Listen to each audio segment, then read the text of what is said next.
เดี๋ยวแม่ตอบใจตั้งใจไปละน้อหมอขอกันพ่อยังสิแต่งกันเมื่อยามเศร้า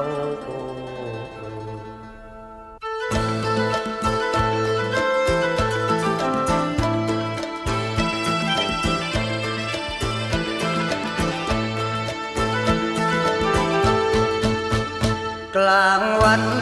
ก่อนงานเขาชื่นเช้าพรุ่งนี้เดินเข้าประตูเวียงวาญาติมิตรรวมกันเต็มที่ล้วนแต่ผู้ดีต่างจังหวัดก็ออกมาผู้แพ้เหมือนคนติดยานั่งสอบตั้งคาดขมับเพียงตายเสียงเครื่องไฟเหมือนดีใจให้ชวนอับตา